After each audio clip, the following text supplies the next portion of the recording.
Stoop family, what's popping with you, my man? And I'm here. We got Guillermo here in the chat. And we're going to talk about this Pray for Paris. It's Westside Gunn album that's dropping at midnight, ladies and gentlemen. And yes, I seen some people in the chat ask if are we doing a review tomorrow? Without a doubt, we are going to do a review tomorrow. You know what I mean? So, listen, we're going to talk about some other things tonight. But we're going to talk about, we'll take a look at, you've seen the album cover. We'll take a look at the track list. And we'll talk about, what do we think is, what's the expectations? What are your expectations for the album? That's what I want to know. All right, we'll talk about what your expectations are for the album and a few other things, ladies and gentlemen. So without further ado, let's go ahead and get this thing cracking. I got my man Guillermo here. We'll talk about it. Guillermo, what's popping with you, man? Chilling, man. Chill. Oh, I have the camera. Hold on. Yeah. There you go. There you go. That first and foremost, and this is your beat, right? Nah, man. That's beat, right? That's no, Evergreen. That's Evergreen, man. Evergreen. That's Evergreen. Yeah, we got to talk to Evergreen. He need to sell that beat to, I don't know, maybe NFL Films or something, because that beat gets you hyped. It feels like back in the day when like Tyson or Holyfield like had a championship bout, and it's just like that music is like very like Las Vegas-y, very championship level type music. That's a man. dope beat. That beat is hard, man. But yeah, it's a dope beat, man. As a matter of fact, here I'm gonna play it again. I'm gonna play it again just so people can hear it if they weren't paying attention to it. Yes, right? That beat is. This hard. beat right here is by my man Evergreen. Ooh, look how it starts. It's by my man Evergreen. You hear his tag in it. That was the end of it. It's gonna loop back around in a second. Here we go.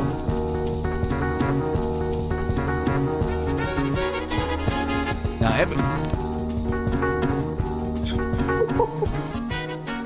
Evergreen is dope though. Evergreen is a dope producer, man. He's a dope producer.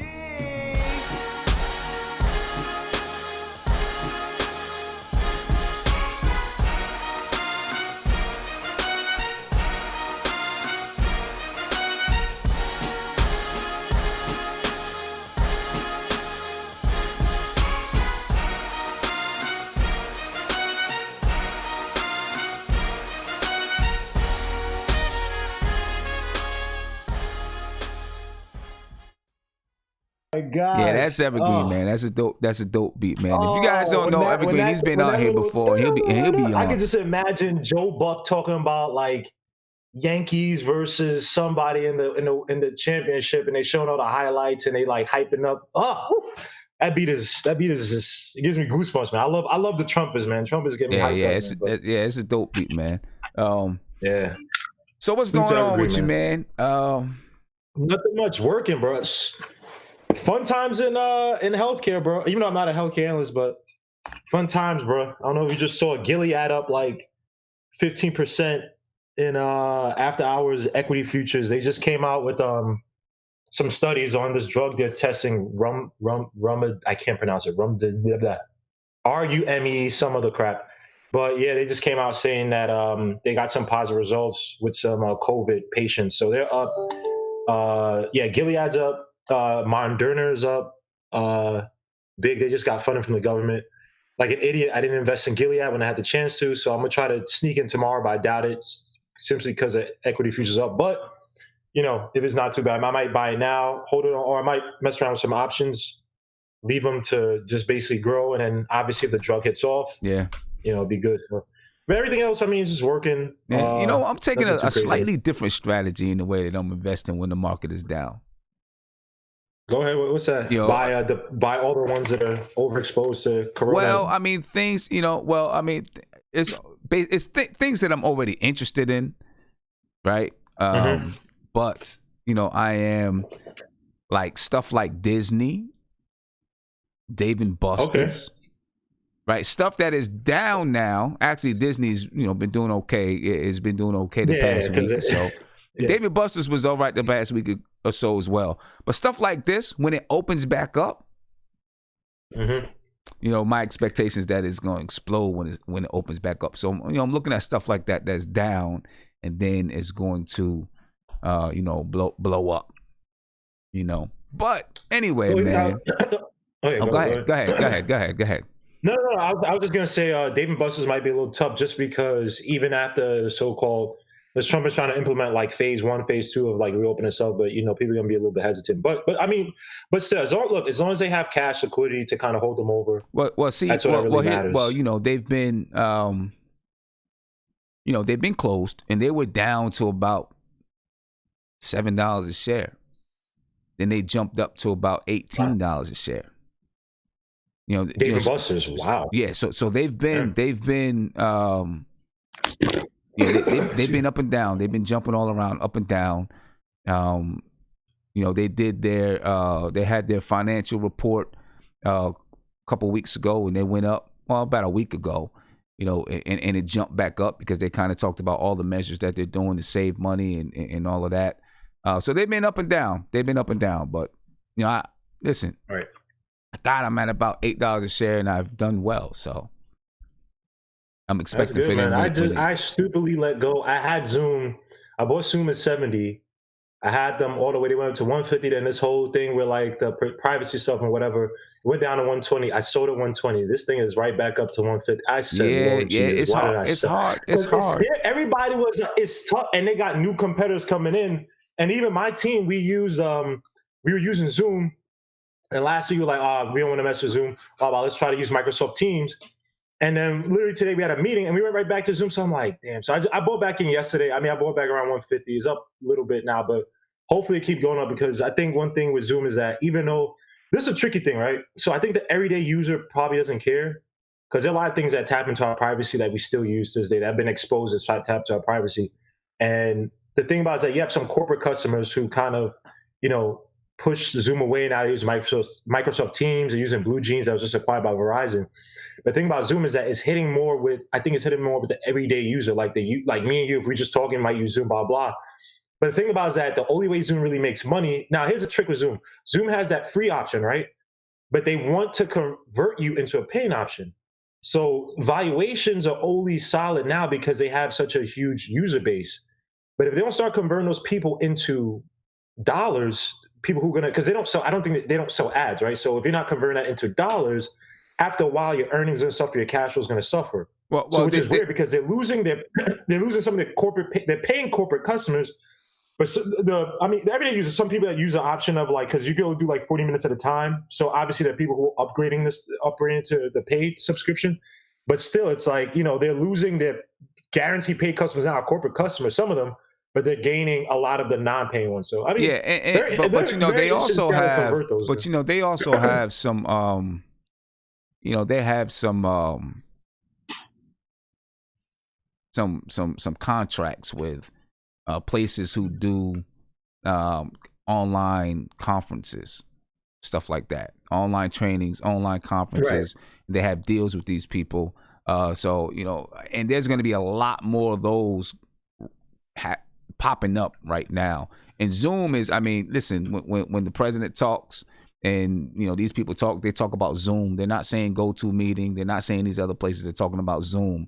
I think they'll be all right. Very true. But without further ado, man, and your camera's off.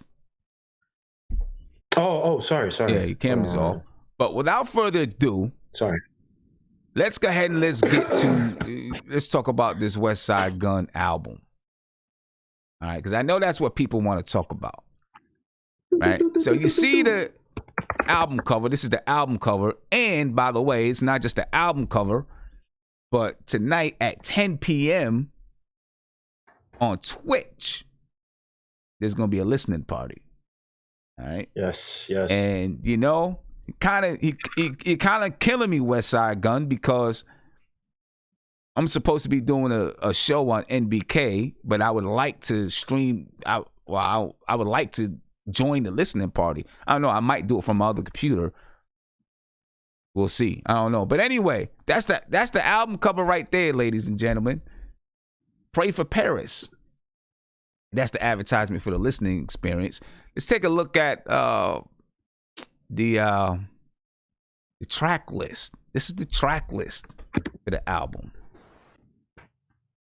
Okay, the first track, I'm assuming, 400 million plus tax. First track. You got No Vacancy, but produced by DJ Muggs. George Bondo featuring Conway and Benny. All right, produced by Derringer. In the beat. You have to have Derringer. All right, you got 327 featuring Joey Badass, Tyler the Creator, and Billy Esco. French Toast featuring Wale and Joyce Rice. You got Eurostep. Got Allah Sent Me featuring Conway and Benny. I was about to say Connie. You got $500 ounces. What'd you say? Say that again? I said, if you see him, don't call him that. Yeah, right. You got $500 ounces featuring Freddie Gibbs and Rock Marciano. That's produced by Alchemist. Yes. Look. Yes. He's lost his mind because he heard Rock Marciano. Oh, Fly God. Fly God is an awesome God. Sim, Freddie Gibbs and Rock Marciano, these are two guys I've been begging for these guys to do a collaboration because they have two different styles, but they're both so infectious, man. And Freddie Gibbs, this is a dude that before, it's not like he was ever whack to me, but I wasn't like big into him until my man in Pittsburgh put me on to him. And I was like, oh, he's cool. And then I forgot what it was before. It was before, not Bandana, it wasn't, oh my gosh, why am I losing thought now? It wasn't his first album with Mallet, but Pinata. It wasn't Pinata, but bro, I was like, I'll give him a chance. And this dude, to me, say what you want, I feel like Freddie Gibbs is the most improved rapper for the past, 3-4 years. Like in terms of his flow, what he talks about. I mean, I respect the dude so much. And then Rock Marciano. I mean, I don't even have to really talk. But these two dudes coming together on a West Side. Wait, sorry. Who's it produced by, Sim?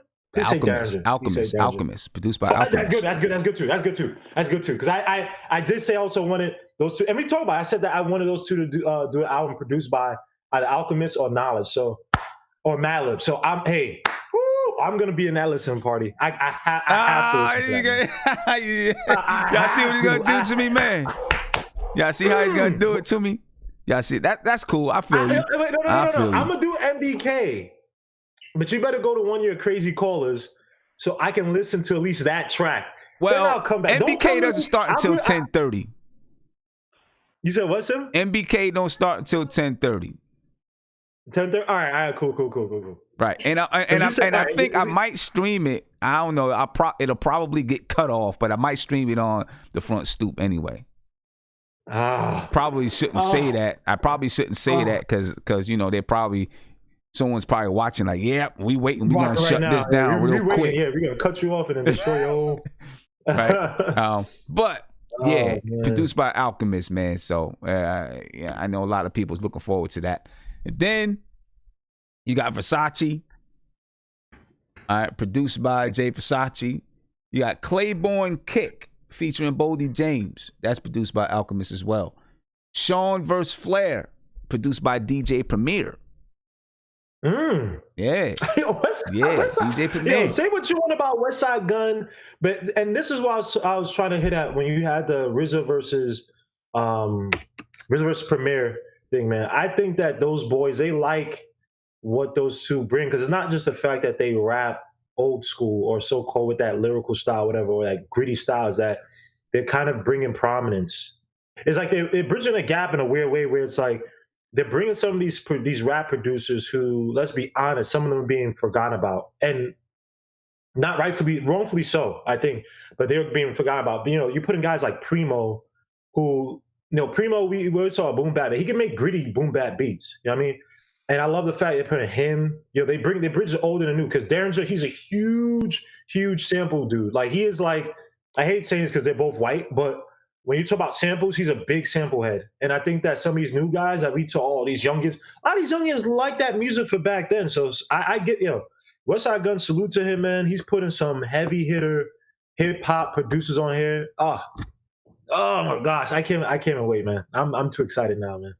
Because he got Premier, man. Yo, Premier, I respect Premier so much, man. Like, Premier has some beats, man, that, I mean, you can say what you want, oh, it's boom bap, but he had some beats where it's just, dude, like, he may have that sound where it's like, you know what it is when Premier, but it's like a dude who could literally take a sword or take like a broomstick, cut off the bristles, and he knows how to use that broomstick in so many a myriad of ways. You're like, what the hell is this dude doing?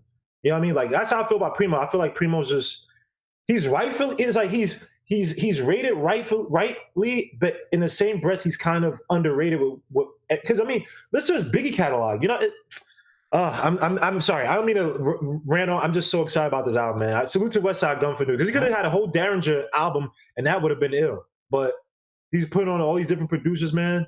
And I think that song you said with Earl Sweatshirt, did Earl Sweatshirt produce that? Oh, what song are you talking about? It was like maybe the third or second song you mentioned. It said like something featuring like Earl Sweatshirt. Oh no, you said Tyler the Creator. Do you know who the producer on that one is? 327 featuring Jody Badass and Tyler the Creator and Billy Esco, featured by Camouflage Monk. Camouflage. Oh, okay. Camouflage Monk. All right, so let me see. Where were we? We did Sean vs. Flair, produced by DJ Premier. Then you got Party with Pop Smoke, featuring Keisha Plum, and that's produced by Tyler the Creator.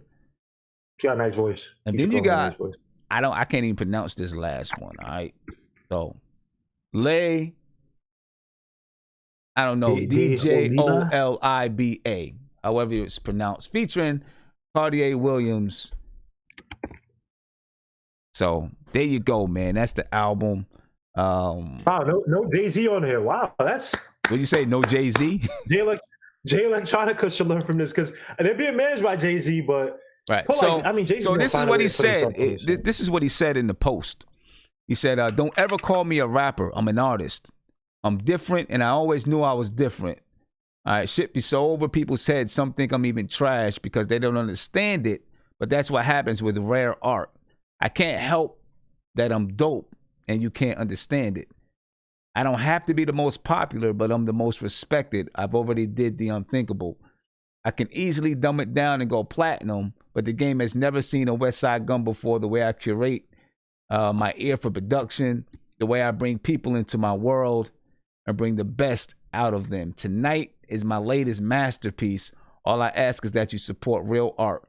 Virgil doing the cover is my Grammy, so I already won. Play this shit on repeat and tell everybody with real ears that hip hop is alive." Yes, it is. And there you go. I gotta say one thing, Sim. Small digression, so please keep your thought. Triborough MH, I think they want me to say it again, but we talked about this. They want to see one of your episodes on the front stoop where you're breaking down 34 groups, 34 artists, both old school, new school, like a March Madness style, like a Tony style. So we talked about it before. But, we talked about it, and I talked about it with Westside. Made a comment, and we talked about it. I'm just trying to figure out how we're gonna just do everything. You know what I'm saying? But yeah, definitely, without a doubt. And then just to MH, if you want to hear more, if you want to hear like peak Westside Gunn, and obviously the titles are a little controversial, but what's art without controversy? I would tell you to listen to Hitler Wears Hermes 6. That's one of his better. Hitler Wears. Okay, let's do this. Hitler Wears Hermes. Sorry, not Hitler Wears Hermes 6. Listen, Hitler Wears Hermes 7. That's his last one out. The production is just disgusting on that album. The sampling. Listen to Hitler Wears Hermes 5. That one that has Mickey Sunday. Has a song produced by Knowledge. I think it's like B something. I can't remember what it was. And then Finn Balor. That song I think is like the 8 song. That song is dumb hard. And then there's another one. Obviously, listen to all his Fly God albums. Those are really good too. Like Fly God is an awesome guy. Listen to what's his first one? The one where he has a little kid on there.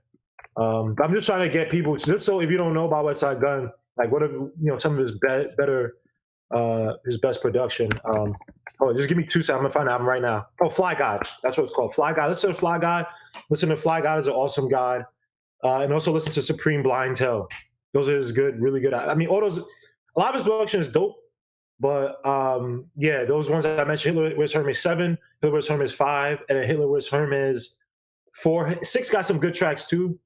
But and then listen to Fly God, Supreme Blind Tell, and Fly God is awesome guy. All right, so what's your expectations, man?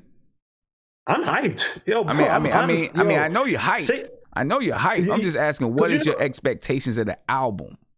I think it's going to be a dope album where, look, I know what I expect from Fly Guy. Fly Guy's not going to sit there and seduce my ears with the most lyrical stuff, right? He's not Rock Marciano, where, to me, I think Rock is probably the best. I know people, because he has that same smooth monotone. It just sounds the same all the time to some people. But I listen to what he says a lot of time. I'm like, oh my, this guy, something's wrong with this dude. You know what I mean? So it's not like that. There's going to be a lot of him trying to talk about the street life and selling packs and getting rich. And the thing about it is that I'm not saying he's this, but when I listen to him, I can kind of escape reality almost like I do with Ghostface, where when I listen to Ghostface, you know, I know this dude, yeah, it's like he's trying to merge street stuff with like being a superhero, like a comic book character, where a lot of his stuff is just this weird.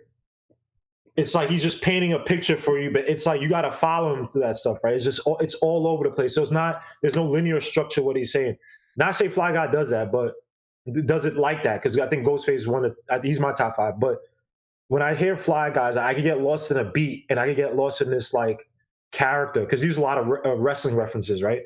I just feel like he's like a character, and you're just going along the journey with him. You know what I mean? So I could escape reality with him. So that's how I feel about his music. That's why it's like when I heard that the WWC CD album, was like, all right, some of this stuff is because they're doing it as a group, and I think they try to gear more towards the JJP say he's not going to endorse him. Like I think they try to gear more towards the grittier sound. And yes, I think Fly God is a gritty rapper, but like you said with the art, I don't know how deep is the art. I know he went to Parasite stuff, but when he raps, it's almost like it's like it's like abstract art, like just harsh abstract art. And every time I listen to this stuff, I that's how I feel. But I will say this: he depends a lot on production, because if you took away acapella, obviously ain't like Nas. You know, when Nas came with that song "Hip Hop Stay," you know what I mean? When you heard that song with the beat, it was hard, but then you heard it with acapella, it was harder too. You know what I mean? But he's not one of those artists. But you know, he's one of the best tag team partners, where he needs that Derringer producer, that really good producer, and then both of them just make magic. So I'm expecting this to be a dope album, man. Rock Marciano, right. Freddie. Just don't get your expectations up so high that Rock you're like Marciano and Freddie. Oh my! And it's produced by Alchemist. Now, I was gonna say in an interview too, man. I saw an interview. He was doing some interview overseas, and shout out to Alchemist, man. He was talking about Prodigy. Really interesting on Alchemist, where he's saying like he was just a dude walking around Queensbridge, and like he just kept saying he was lost, man. Like, and I'm assuming when he says lost, not lost physically, like, oh, I can't find my way, but right, lost, like lost, like he didn't know what to do in life, and he said like those dudes embrace him. He's like he said literally he's just walking around, just kind of lost in life, didn't know what he's, you know. And those dudes, he said, yo, come over here, bro, like come work with us. He said he just sat down there, he just listened to stuff, and I'm assuming it was Havoc who's just showing him the ropes, and the dude put that stuff there. And he was almost about to cry when he mentioned P. He's like, yo, dude, P is like my brother, man. Like, so salute to Alchemist. I got so much respect for Alchemist, man. He never stepped out of bounds. He never tried to do too much, like, oh, this blah blah. You know, some producers, they get hot, then they, you know, look at Young Chop now. He's trying to start a beef just to get his album he's about to come out with some buzz. But Alchemist always stayed humble, always stayed true to his form, and he never slacked off, man. So to me, Alchemist, he's like in that. These are my top 5 producers. I'm not saying he's Jay Dilla, but he's of that ilk where him, the Madlibs, the Jay Dillas, the Preem, like the RZAs, they love the art of the art. Like I don't know how to put it, like they love the nuances of the production side. You know what I mean? Like, so you never get cheated with Alchemist. I know we talked about that Conway album, and that was an EP. So it's probably some throwaway stuff just to get people warmed up. But I've yet to hear an album where I was like, damn, Alchemist, what the hell is this crap, man? Like, so I'm excited, bro. I'm excited, man. Hey, tell JJP to come into the NBK chat, because I'm in the NBK chat. Yeah, you came into the NBK chat, so I just kept it in here.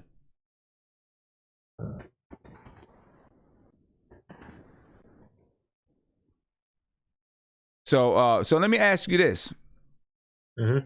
Just kind of jumping off this album. Listen, we're all gonna listen to the album. I'm as soon as I'm off of. Well, actually, I'll probably start streaming it on when he's doing his listening experience. I don't know how well you're gonna be able to hear everything. I don't know what I might do. I'm sure he's gonna be on there talking and doing this and that. You know what I mean? I might maybe turn it down a little bit so that it doesn't get all of the, all of the songs, whatever. But we're going to get to that. As soon as midnight hits, I'm going to be checking out the album. Tomorrow night, we're going to do an album review, right? So I hope everybody just listens to it, gets a good listen to the album and all of that, right? But flipping gears just a bit, and I think JJP is going to want to say something about the album. I want to ask you this. What do you think about rappers having college classes but having college classes about their music? I think it's corny. Like, in my heart of heart, I think it's corny because I feel like languages, right? And this is what I don't like about rap is that we, I always remember that line from The Essence where Nas and AZ are going back and forth. He said, when they're saying we had it, we lost it, we should have sold it. And I'm like, Essence is a great song, but it's like we sell ourselves so much to, let's be honest, everything about rap, about its inception came from rejection, right? We weren't going to be played on, the big white radios. We couldn't really find our niche there. We couldn't even find our niche with the so-called, slower R&B, doo-wop kind of, R&B quiet storm, whatever you want to call it, that kind of, not quiet storm, but whatever preceded rap, that R&B kind of singing, whatever. So you have these new kids who kind of found their way. A lot of these kids they're all from the inner city. You know what I mean? All came from, projects, rejected from the world. And they built this gold up, you know what I mean? And they incorporated languages and lingos and styles that came from the streets. And it's like, obviously they're not breaking down like, Will Smith and Jazzy Jeff, and I'm not saying they're corny. I'm just saying like they're not breaking down like kind of fun raps from, stuff like that. They're breaking down some of the grittiest stuff. Like I saw one on, they have these sites. It wasn't a class, but now they break down stuff. Like they broke down Ghostface's, the one song on Supreme Clientele.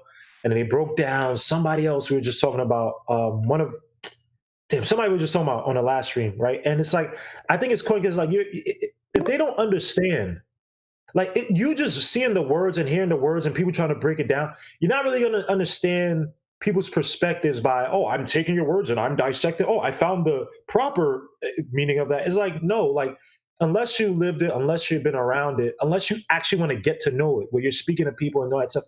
All this breaking it down stuff, I just think it's like you kind of horn out the art of it. It just seems cheap to me. You know what I mean? So I see Nas. Look, I want these guys to get their money. Get your money anyhow. But these guys in Harvard, they don't give a damn about what's happening in the street. They don't give a damn that your brother and your sister, one was drug addicted, the other one like Ghostface born in muscular dystrophy, and you had to, mom had to wipe the coal out your eye with spit and all that stuff. They don't care about your hardships. They just love the romantic side of, oh man, the streets. And because I have friends. I remember one of my good white friends, Danny, from my last job. He's from Queens, and I remember I tried to put him on like Freeway, those other rappers who are a little bit more conscious. He's like, nah, my intent, but he's Nas is whack, but all he loves is Jay-Z and all this like all the ignorant stuff, right? And it's like, and he's born in Queens, so they. Whatever, the Italians from Greece. He's not racist, but some of his friends, whatever.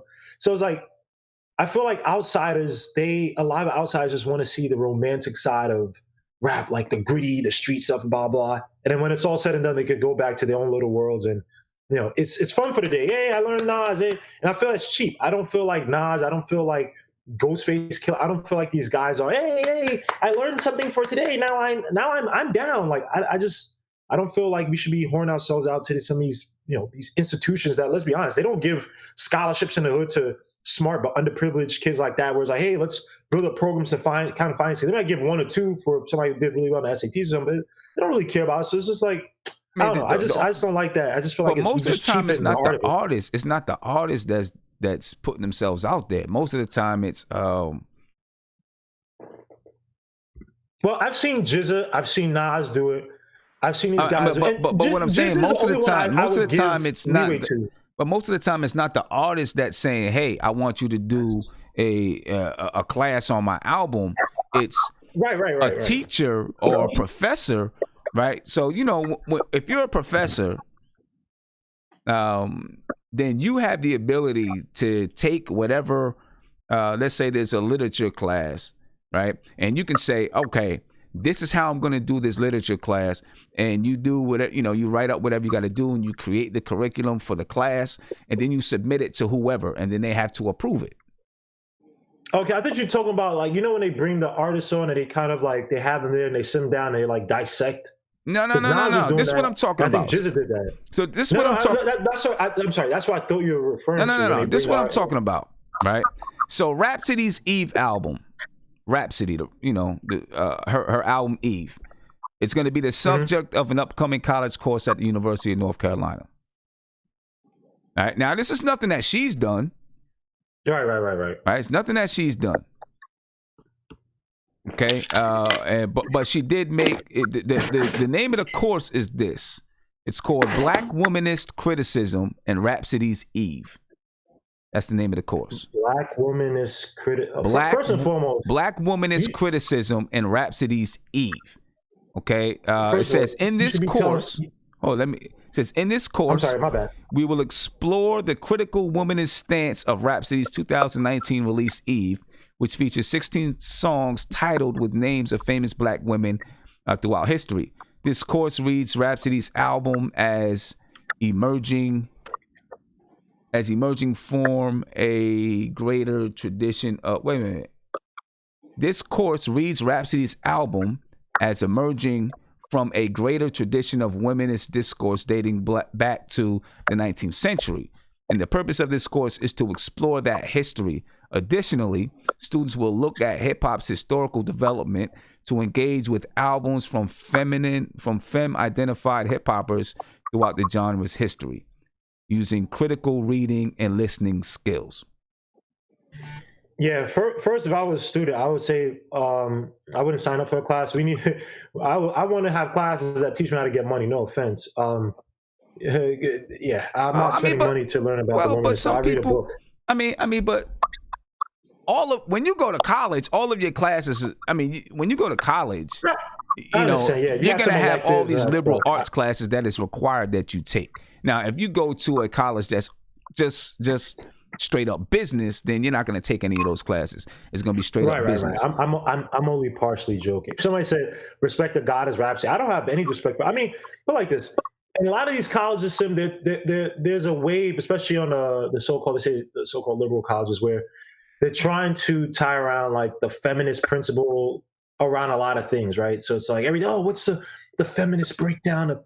And it's like, I guess if you want to learn, you can literally just look at her track list and just go do research on each of the women there, versus, I'm looking through the lyrics. And it's like, dude, that's what I'm saying. If you really care, you know what I mean? So I don't know. But is it about? I'm indifferent. I could care less about. Okay. I could care less about that class or any of these. But is it about just looking at the album and the lyrics? I know that's part of it, but I'm pretty sure they're going to be discussing the lyrics. What do those lyrics? The same way when you take a literary course and you look at some book from 1783. Right, some novel from 1783, and you break down what does it mean? Why did they say it this way or that way? How does it reflect on the times of that day? The same way that they do that, I'm pretty sure they'll probably do the same thing with this. That's fair enough. I'm indifferent. I could give a damn. It's just too cheap. I don't know. It's just weird that even for a course like a curriculum, like I just feel like.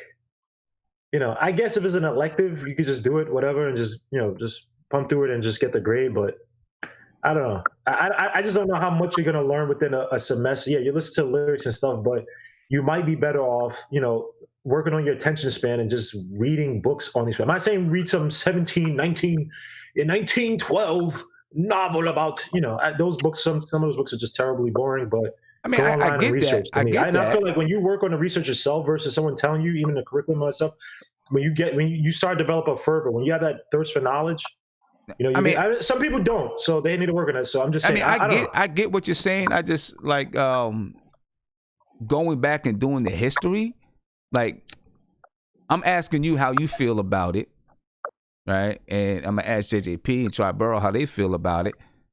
A book isn't gonna tell me how they feel about it and help me understand somebody else's perspective. That's true. You know what I'm saying? Like going back and doing the history. JJP, how you feel about it, man? I don't know because it's a what? I think you're gonna say I don't give a damn, but continue. My bad. No. I think it kind of ties into what because she's out of Ninth Wonders camp, and he teaches at Duke and I think a couple other universities. He does hip hop theory, I think, whatever it may be. And so I think all of that, like what they're doing, breaking her thing down, that there might be a tie-in with that. Or with that history of her being connected to him, but listening to the album, man, the album is good. I like the album. I know Guillermo don't care for her. It is what it is. Everybody got their own opinions. The way you said it, it's true. It's true. Tell a lie, shame the devil, man. Anyway. Keep going, yeah, just keep going, man. Yeah. But now some of the things she has said in interviews and outside of music, I have taken umbrage with, especially when it comes to that whole Jay-Z Kaepernick thing. And she signed to Rock Nation, so I was like, damn, you should have just not said anything at all. Like, shut the fuck up. You know what I'm saying? Just don't talk. But because Ninth is tied to Jay, she's tied to Jay with management, all that stuff. So just be quiet. But I mean, aside from that, when listening to the album, the songs have nothing to do with the women that are tied to the songs. They don't. Okay, so it's not just me. No, it's not. They don't. I feel like she made the songs and just put slapped their names on them.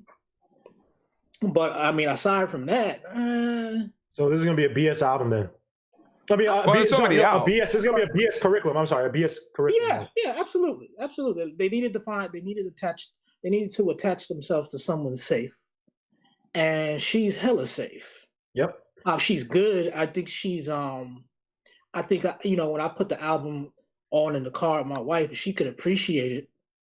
But it's like I told my wife, it's like, Rhapsody's not bigger than she is. She could be bigger, and she would be bigger if she was supported by women, like how women support Meg Thee Stallion, like how women support Cardi B, out of all people, like how women support Nicki Minaj or whoever. Because when you go to a Rhapsody concert, it's like a WNBA crowd. You don't see women, you see middle-aged men. Yeah, right. Hey, this is my guy, JJP. Right. You know what I'm saying? Yep. So support this sister like you would support the girls who got their skin out. Right. And and I have nothing against, now mind you, I have nothing against Meg. I think Meg can rap. I think Meg has a lane. But there's room for Rhapsody too. And thank God that she's out around this time in 2019, 2020, where she could kind of carve her own lane and just be online, so to speak. Can I say something real quick, JJP? And this came from a great author. I don't know if you ever heard of his name. He said one of the greatest lines of all times. Don't save her. She don't want to be saved. I'm just saying this because I remember not David Stern, Adam Silver went on ESPN and said the same thing. He said, it's not, women aren't the biggest supporters of the WNBA. It's middle-aged men. And I feel like Rhapsody, I feel so bad for her because she came at a wrong. Look, if she came during the time of Queen Latifah where it was cool, Back to Life and Soul to Soul, that stuff, it'd be a different thing. But again, we keep saying women should do this, and they don't want to listen to that. They want to twerk, and it's like, but then when bad things happen, they blame us. But it's like, dude, if you want to twerk, go ahead and twerk. But don't say you didn't have a Rhapsody. Don't say you didn't have a Jean Grey. Don't say you didn't have these people there that was spitting those rhymes. Bahama D, you've had these people and you don't want them. So I just want to say I point on JJP, man. I know you're married and obviously you want to raise your kids in that light. You want to raise them in esteem light. I salute that. Absolutely. But outside your door, they don't. A lot of women do not want you try to play Rhapsody at a day party, and look. I'm not even at a day party. Just play her. At a clothing store. People walking around, everything. I mean, take this crap, but put some ignorant trap stuff on. Put some Fabio. Put some what's this guy's name? The one who just died, Pop Smoke. They don't want to listen to raps. They want to. We want to listen because we listen to the lyrics and stuff. So I don't know. I'm not saying all women obviously don't. Right. But yeah, just to kind of go to your point. I don't know if you guys remember, maybe a few months.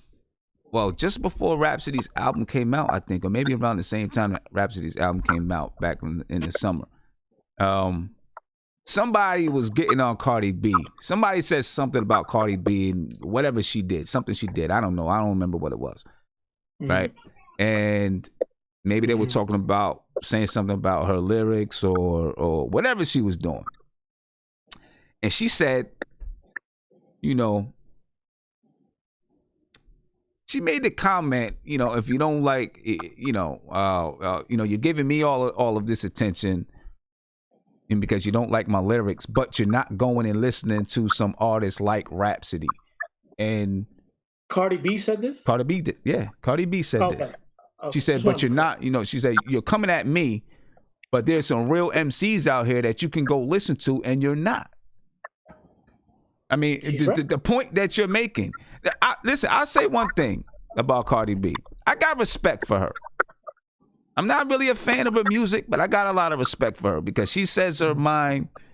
She said, and she don't give a damn what anybody thinks. She does what she does. She says what she says, and she's about it. She's like, listen, this is what I do. You don't like it, don't watch. I respect her for that. I definitely respect her for that. But but listen, Rhapsody is not the only one who's had it done. I think Nas has had it done. I don't know. There was some Tupac. They've done it on Tupac. I think with Nas it's Harvard, right? Harvard has a fellowship in Nas's name, so maybe they don't break down his album. I'm sure it's been done, but I think he has a fellowship in his name. I'm pretty sure GZA did it there, or maybe MIT it was, but I can't remember. I think it was Harvard, but GZA definitely. Well, he was. GZA's the only one who I respect that could do that because he could get on camera with Neil deGrasse Tyson. Yeah. Well, when I say rap, I don't mean rhyme, but they could talk like for real, like sentence for sentence, word for word. Yeah, he studied, man, and it's beautiful. And Jim doesn't have any formal education like that, right? I don't remember. So, he's a high school dropout. Intelligence ain't all about you being indoctrinated, man. It's about your critical thinking and how much time and effort you put into studying, man. Definitely. Now, I think, is it Killer Mike? I think Killer Mike actually teaches a class, though. Really? Is he teaching people how to sit on Bernie Sanders' lap like he did last year? I think it's Killer Mike. I mean, I think it's Killer Mike who was teaching the class. Maybe it wasn't Killer Mike. There was somebody. I can move on. I lost all respect for that dude, man. This dude, like I said, man, there's some people use that woke angle. I'm not saying he's not woke. Don't get me wrong or whatever, but some people use that woke thing for money, man. Because when I saw with Bernie Sanders, bro, he's talking about, police the violence. So I'm like, my guy. 94 crime bill. Why are you effing? When I saw that, man, I was like, teach it to them lames who, them people who rebelled against their parents. And man, I don't want to hear from him, man. Get me Dead Presidents or get me Immortal Technique to teach me a class, man. I'm not listening to this dude. No offense. I'm just saying. I think it was. I don't know if it was him or someone else. There was somebody. I forgot who it was who was teaching the college class. I don't remember who it was. Killer Mike, Tony Crow said it is Killer Mike. Yeah, that's what I thought. Listen. I want to hear a class by Master P, man. Listen. I don't get upset about anybody's frame of thought and anybody's frame of thought. And who they support, who they don't support. That doesn't bother me. When you have a discussion, you got to be able to back it up. That's what I care about. Look, listen, you got your frame of thought. You think about things and however you're thinking, you got to be able to back it up. You know, I think Master P. I would love to hear his frame because we talk about these kids signing these deals and all that stuff, but he really built out his label, and I think he only signed for distribution, right? With not Interscope, was it Atlantic Interscope? When he was coming out with those albums or whatever. Like, so, you know, I would love to hear Clash. I mean, I think people replicate it now, but I want to hear from guys who, like, they really found a lane. Like, I think it would be cool for a guy like Master P. I know. Well, Master P is trying to make money off of selling college, or at least he used to. Oh, ICDC College. Okay, oh, come on, man. Yeah, that was a for-profit college. It wasn't a non-profit college. It was a for-profit college. All right. It was ICDC. He did his son did a commercial that they tried to sell it during the day when they know all the jobless people are sitting home watching, you know, soap operas and Judge Judy and Maury and all of that. Right. That's when the commercials came on. You know what I mean? So you could talk about everything, whatever with Master P. He was trying to make money off of these people. Word. Ain't no doubt about that. He was trying to make money off of them. Hey, you know, if you think about it, all these guys are, so I can't. At least he's upfront about it. I can't blame him. Yeah, all of them are. All of them trying to make money somehow, somewhere. They trying to make some money off of it. Tim, you got 2 more hours, bro. I can't even wait for this day. I'm sorry. I didn't mean to. I just can't wait for this damn Westside Gunn out, man. I gotta hear my Rock Marciano and Freddie, man. Stop playing games. And Alchemist, nah. I'm on Twitch right now. Man. And you got Westside. That's like the 4 horsemen right there, man. Come on, man. Art Anderson, come on. You don't know about that. I'm sorry, man. I'm gonna mute myself. I don't want to talk anymore. I'm on Twitch. I'm on Twitch right now. That's about to start in 2 minutes. Or 1 minute now. It's about to start in 1 minute. About almost 900 people on here. All right, I'm going on now. Man. But I'm about to start streaming it on the front stoop. We'll see if it gets cut off or not. I don't know. You know what I mean? We'll see what's up with it. But what's the channel, Sim? Just Westside Gunn? It is twitch.tv/Westside Gunn. Okay. Oh my God. Yep. But hey, I am about to get up out of here because I need to get ready for this show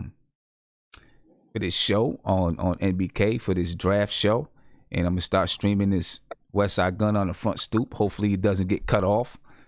You know, we'll see what happens there. But I'm out. All right, so I can get over here to NBK and get this thing going. All right. My brother. All right, fellas. I'll catch y'all later. Yes. Ladies and gentlemen, just don't forget, tomorrow night on the front stoop, we're going to break down this album. So give it a good listen. We're going to break the album down. It's going to be pretty dope, man.